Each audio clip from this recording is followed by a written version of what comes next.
jeta à genoux devant lui et lui demanda, Bon maître, que dois-je faire pour obtenir la vie éternelle? Jésus lui dit, Pourquoi m'appelles-tu bon? Personne n'est bon, à part Dieu seul. Tu connais les commandements. Ne commets pas de meurtre, ne commets pas d'adultère, ne vole pas, ne prononce pas de faux témoignages contre quelqu'un, ne prends rien aux autres par tromperie, respecte ton père et ta mère. L'homme lui répondit, Maître, j'ai obéi à tous ces commandements depuis ma jeunesse. Jésus le regarda avec amour et lui dit, Il te manque une chose. Va vendre tout ce que tu as et donne l'argent aux pauvres. Alors tu auras des richesses dans le ciel. Puis viens et suis-moi. Mais quand l'homme entendit cela, il prit un air sombre et triste et s'en alla parce qu'il avait de grands biens. Jésus regarda ses disciples qui l'entouraient et leur dit qu'il est difficile aux riches d'entrer dans le royaume de Dieu. Les disciples furent troublés par ces paroles. Mais Jésus leur dit encore, Mes enfants, qu'il est difficile d'entrer dans le royaume de Dieu. Il est difficile à un chameau de passer par le trou d'une aiguille, mais il est encore plus difficile à un riche d'entrer dans le royaume de Dieu. Les disciples étaient de plus en plus étonnés, et ils se demandèrent les uns aux autres, Mais qui donc peut être sauvé? Jésus les regarda et leur dit, C'est impossible aux hommes, mais non à Dieu, car tout est possible à Dieu. Alors Pierre lui dit, Écoute, nous avons tout quitté pour te suivre. Jésus lui répondit, Je vous le déclare, c'est la vérité. Si quelqu'un quitte pour moi et pour la bonne nouvelle sa maison, ses frères, ses sœurs, sa mère, son père, ses enfants, ses champs, il recevra 100 fois plus dans le temps où nous vivons maintenant. Des maisons, des frères, des sœurs, des mères, des enfants et des champs, avec des persécutions aussi. Et dans le monde futur, il recevra la vie éternelle. Mais beaucoup qui sont maintenant les premiers seront les derniers, et ceux qui sont maintenant les derniers seront les premiers.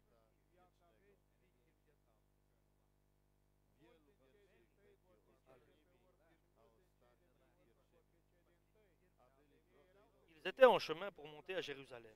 Jésus marchait devant ses disciples, qui étaient inquiets, et ceux qui les suivaient avaient peur. Jésus prit de nouveau les 12 disciples avec lui et se mit à leur parler de ce qui allait bientôt lui arriver. Il leur dit, Écoutez, nous montons à Jérusalem, où le Fils de l'homme sera livré aux chefs des prêtres et aux maîtres de la loi. Ils le condamneront à mort et le livreront aux païens. Ceux-ci se moqueront de lui, cracheront sur lui, le frapperont à coups de fouet et le mettront à mort. Et après 3 jours, il se relèvera de la mort. Alors Jacques et Jean, les fils de Zébédée, vinrent auprès de Jésus et lui dirent, Maître, nous désirons que tu fasses pour nous ce que nous te demanderons. Que voulez-vous que je vous fasse? Leur dit Jésus. Ils lui répondirent, Quand tu seras dans ton règne glorieux, accorde-nous de siéger à côté de toi, l'un à ta droite et l'autre à ta gauche. Mais Jésus leur dit, Vous ne savez pas ce que vous demandez. Pouvez-vous boire la coupe de douleur que je vais boire, ou recevoir le baptême de souffrance que je vais recevoir? Et ils lui répondirent, Nous le pouvons. Jésus leur dit, Vous boirez en effet la coupe que je vais boire, et vous recevrez le baptême que je vais recevoir. Mais ce n'est pas à moi à décider qui siégera à ma droite ou à ma gauche. Ces places sont à ceux pour qui Dieu les a préparées. Quand les 10 autres disciples entendirent cela, ils s'indignèrent contre Jacques et Jean. Alors Jésus les appela tous et leur dit, Vous le savez, ceux qu'on regarde comme les chefs des peuples les commandent en maître, et les grands personnages leur font sentir leur pouvoir. Mais cela ne se passe pas ainsi parmi vous. Au contraire, si l'un de vous veut être grand, qu'il doit être votre serviteur. Et si l'un de vous veut être le premier, il doit être l'esclave de tous. Car le Fils de l'homme lui-même n'est pas venu pour se faire servir, mais il est venu pour servir et donner sa vie comme rançon pour libérer une multitude de gens. Amen. Pour la parole du Seigneur. Notre Seigneur, dans sa mission, a choisi les disciples, les apôtres. Et le choix du Seigneur se fait au moment lorsqu'il t'appelle. Et il ne t'appelle pas par rapport à ta vie précédente ou ta vie future, mais au moment où il t'appelle. Et Dieu ne voit pas l'extérieur. Dieu voit le cœur des hommes et il choisit par rapport au cœur des hommes. Et il prêchait et il annonçait la parole. Et il s'est trouvé une personne, un jeune à qui Jésus a dit, suis-moi. Une personne de qualité qui s'intéresse à la parole de Dieu. C'est quelqu'un qui met en pratique la volonté de Dieu et pas quelqu'un qui simplement entend et écoute mais ne met pas en pratique. Et il s'intéresse aussi au royaume de Dieu, à ce qu'il entend de la part de Jésus, à la vie éternelle. Son cœur est attiré par ces paroles et il est influencé par cette parole. Il est attiré par cette parole que Jésus prêche. Et il prend une bonne décision d'approcher Jésus-Christ. Alléluia. Et il lui demande. Et il a couru vers Jésus pour le rattraper. Il s'est mis à genoux devant lui. Et il a commencé à demander.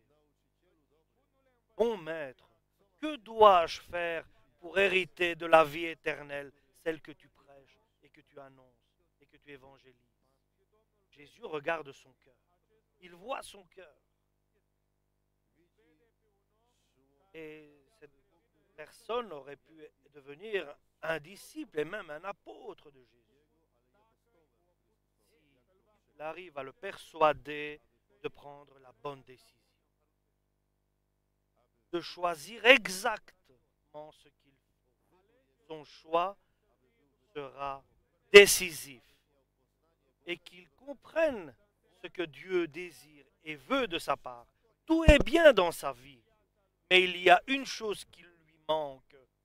S'il corrige cela, alors il y aura une grande bénédiction dans sa vie. Que dois-je faire pour hériter la vie éternelle, lui demande-t-il. Il lui dit, tu sais, tu connais les commandements, ne fais pas le mal, ne mens pas, ne convoite pas, respecte ton père et ta mère, tu connais les lois, tu connais ce qui se doit de faire. Et le jeune répond, je mets en pratique tous ces commandements depuis ma jeunesse. Alors Jésus lui dit, il te manque une chose. Et ce qui te manque, tu dois abandonner ce qui t'empêche de venir, d'être parfait. Il lui dit, va vendre tout ce que tu as et donne-le, partage-le avec les pauvres. Et tu auras un bien énorme dans les cieux. Ton cœur est rempli des biens que tu possèdes. Ton cœur n'est pas rempli du royaume de Dieu, mais il est rempli de ce qui t'appartient, tes biens et tes richesses. Tu as aimé autre chose sur la terre. Tu es comblé par ces biens et ces richesses qui sont à toi. Et c'est ça l'obstacle. Tu as réussi dans ce monde, mais cette réussite, c'est un obstacle pour toi. Et si tu ne fais pas cela, tu n'auras pas la bénédiction, tu n'auras pas le fruit du Saint-Esprit, tu n'auras pas la paix de Dieu.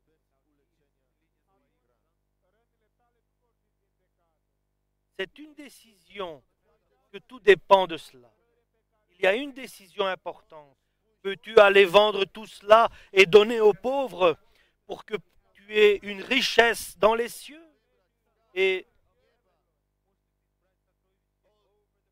tu vas te libérer de cet obstacle qui te tient enchaîné et lié sur la terre et tu auras dans les cieux une richesse. Peux-tu te tenir devant Dieu et que ton choix soit selon sa volonté? Si oui, alors tu auras un trésor dans les cieux. Et il y a ce chemin-là, le chemin que tu vas choisir à une croix. Tu dois t'abandonner, tu dois mourir pour le monde que tu veux. Tu dois choisir, tu dois prendre une décision importante. Importante, cette décision. Lorsque la parole de Dieu nous amène à prendre une décision importante, elle dépend, cette décision est très importante car de elle dépend tout le reste de notre vie. Que va-t-on choisir? Et souvent dans ma vie, je peux vous dire, chers frères et sœurs, j'ai vu aussi cela dans la vie des frères et dans la vie des personnes, des gens extérieurs de l'Église. Et ils me demandent souvent, que dois-je prendre comme décision? Et je sais, si je leur dis cela, ils ne le feront pas. Certaines fois, je leur dis, mais je sais qu'ils ne le feront pas. Et je leur dis plus, va prier, va demander à Dieu, car là, tu auras la réponse directement de Dieu. Va prier à Dieu avec sincérité et pas avec des préjugés, mais en étant prêt à accepter la réponse de Dieu. Et avec vérité et sincérité, alors tu pourras choisir. Et sans être influencé par l'extérieur, par les autres,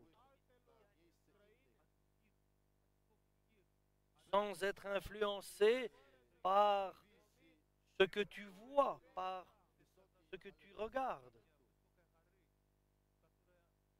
Ce jeune-là qui était riche et qui avait de grands biens n'a pas pris la bonne décision.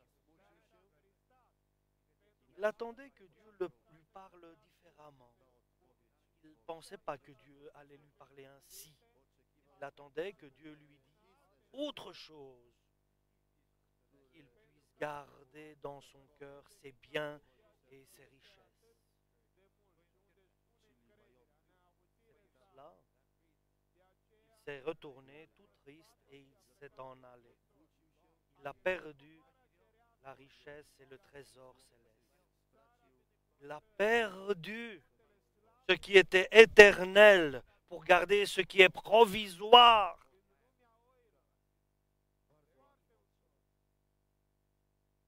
Et il s'est retrouvé dans le monde de ceux qui n'ont pas suivi la clarté et la lumière de Dieu.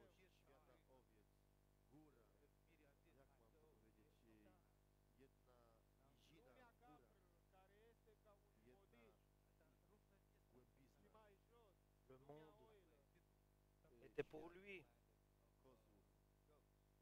Le monde céleste était pour lui. Mais il a préféré le monde terrestre. Il gardait ses biens. Il avait beaucoup d'animaux.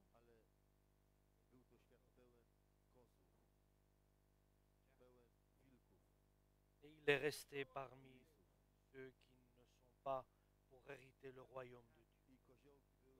Nous ne connaissons pas la fin de cet homme. Mais cet homme n'avait pas choisi, ce jeune homme n'avait pas choisi la bonne décision. Je me souviens quand je voyais dans une vision des animaux qui étaient pas soumis à la volonté de Dieu. Ils avaient beaucoup de convoitises. Je les regardais et je voyais dans la plaine des animaux qui avaient des convoitises en eux. Par contre, les agneaux de Jésus, les agneaux du pasteur n'avaient pas, étaient simples, étaient bons, ils avaient la paix. Et j'étais jaloux de leur paix. Ils étaient dans une paix agréable. Et en regardant les autres, je voyais les, les boucs. Je n'aimais pas de ce côté.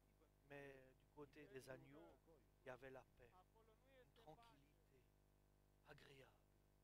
Et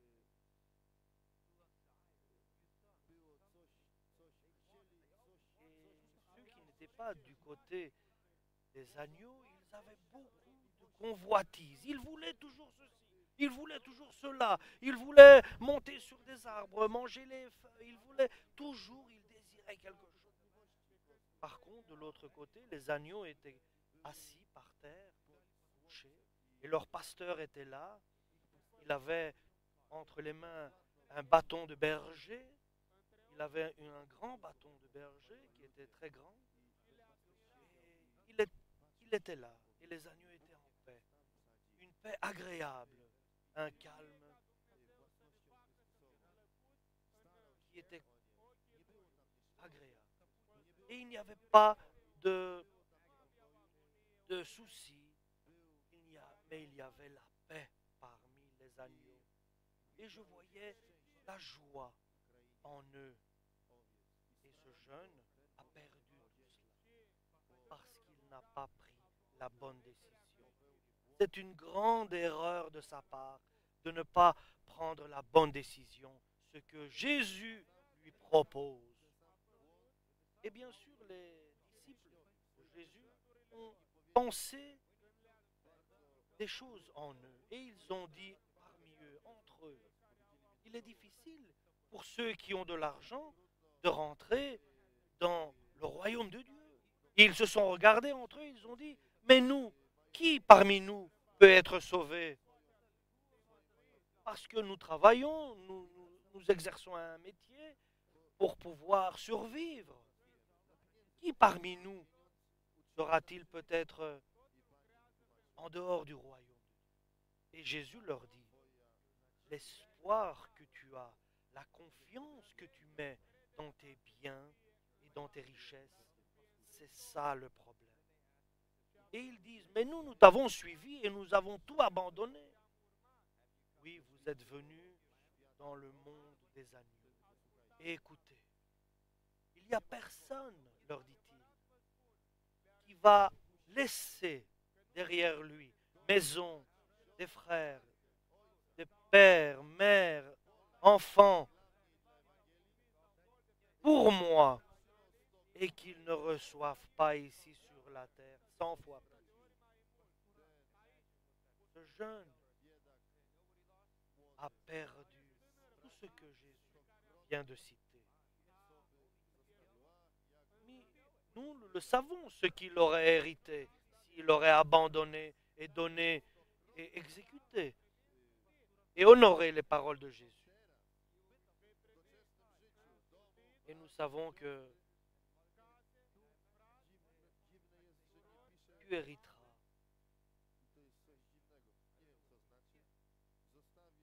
Tu laisses ton père, mais tu n'hérites pas de père.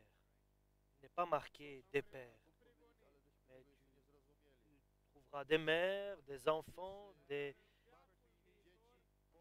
champs, et tout cela avec, tu seras maltraité aussi. Il y aura la persécution qui viendra aussi dans ce choix avec Dieu. Mais tu recevras la vie éternelle, enfin. Et le danger est de quitter la bergerie des agneaux et de t'en aller. Et Jean et Jacques s'approchent de Jésus et lui demandent une grâce. Et Jésus lui dit, ce que vous voulez, je le ferai. Nous voudrions nous asseoir l'un à ta gauche et l'un à ta droite dans ton royaume céleste. Et cela, ce n'est pas bien de choisir cela. Ils doivent se repentir de ce désir. Est-ce qu'ils vont maintenir ce choix et cette demande et cette convoitise? Ou bien ils vont comprendre que ce n'est pas bien de demander. Vous ne savez pas ce que vous demandez, leur dit Jésus. Vous ne savez pas ce que vous demandez là.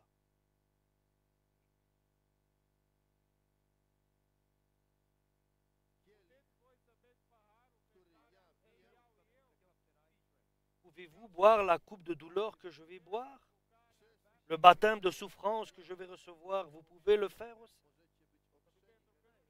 Ils ne savent pas ce qu'ils demandent exactement. Et ils ne connaissent pas aussi l'avenir. Ils disent, oui, nous pouvons. Bien sûr, nous pouvons. Ils sont très enthousiastes.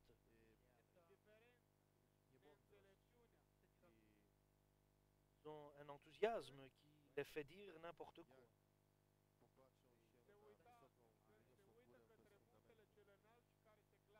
Et Jésus leur dit, oui, certainement, parce qu'il connaît l'avenir, il leur dit, oui, vous boirez en effet la coupe que je vais boire et vous recevrez le baptême que je vais recevoir. Mais ce n'est pas à moi de décider qui siégera à ma droite ou à ma gauche. Ce n'est pas à moi à décider. Et la place que nous devons avoir, ce n'est pas à Jésus à le donner.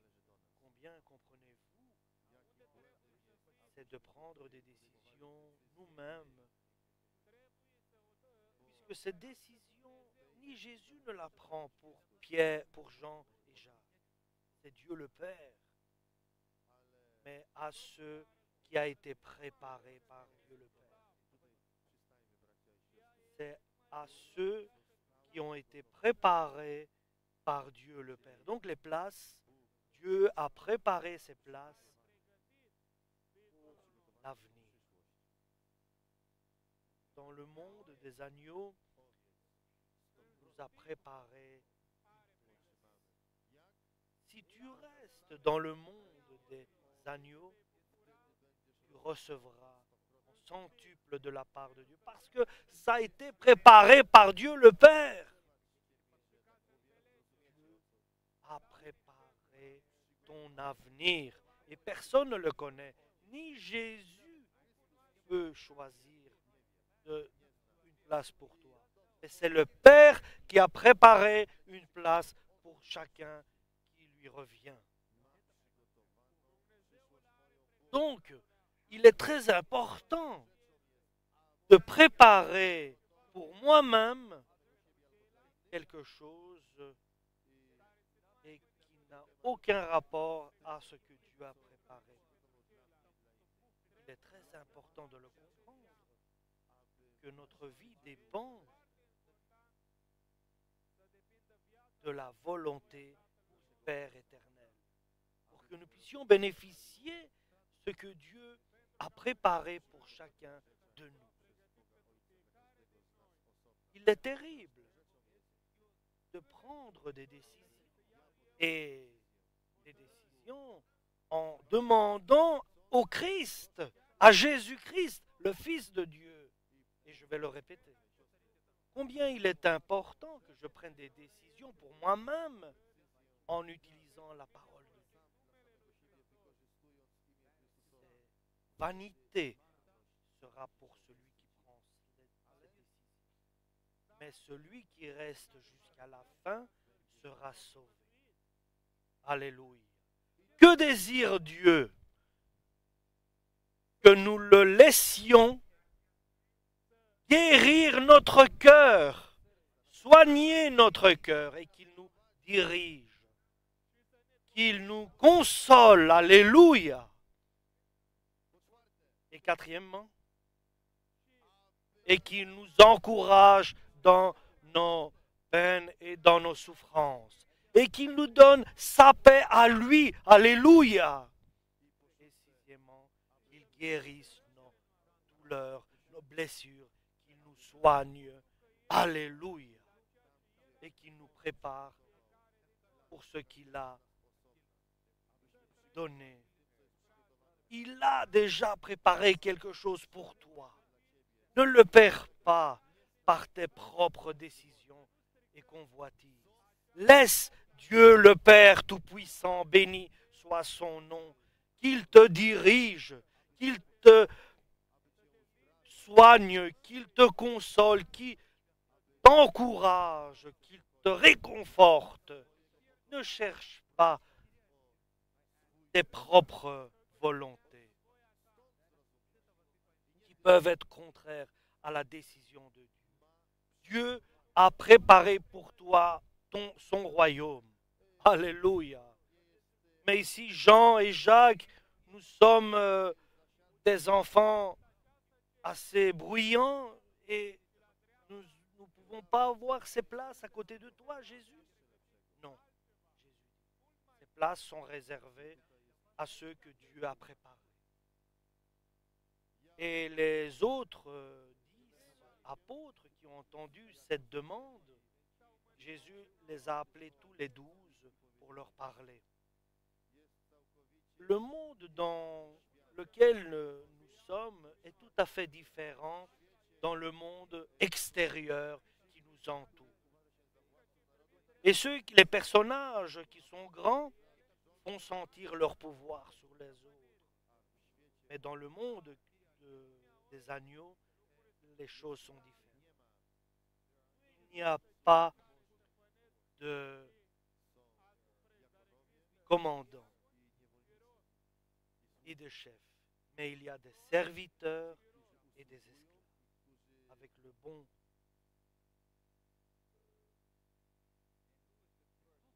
bon côté de cette phrase. Qui est le bon pasteur? C'est celui qui sert et qui travaille et qui prend soin de notre vie. Ça, c'est le bon pasteur.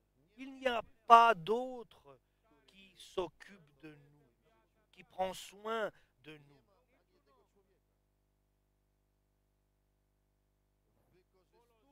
Il utilise des personnes pour qu'ils puissent agir dans ta vie. Dans le monde des agneaux, il y a la paix de Dieu. Il y a la présence de Dieu pour qu'il y ait une bonne continuation. Il y a un futur agréable. Mais il est très facile pour quelqu'un qui est serviteur qu'il devienne un qui commande et qui contraint les autres à obéir. Et ça, c'est mauvais. Quelqu'un qui normalement devait rester serviteur devient quelqu'un qui domine ceux auxquels il doit servir. Il a perdu son rôle simple.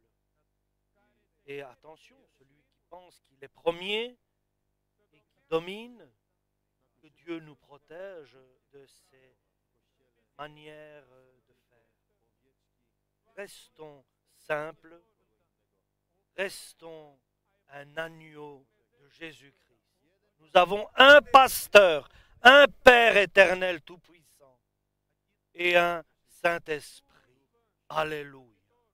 Nous désirons, nous voulons que le restant de notre vie, nous soyons dans la bergerie, que nous soyons des agneaux de Dieu. Condamne tes convoitises et tes volontés personnelles. Que rien d'autre ne te fasse plaisir dans ce monde. Seulement que tu sois bon à ton pasteur Jésus-Christ, le Créateur de toutes choses. Amen. Pour la parole du Seigneur. Aide-nous.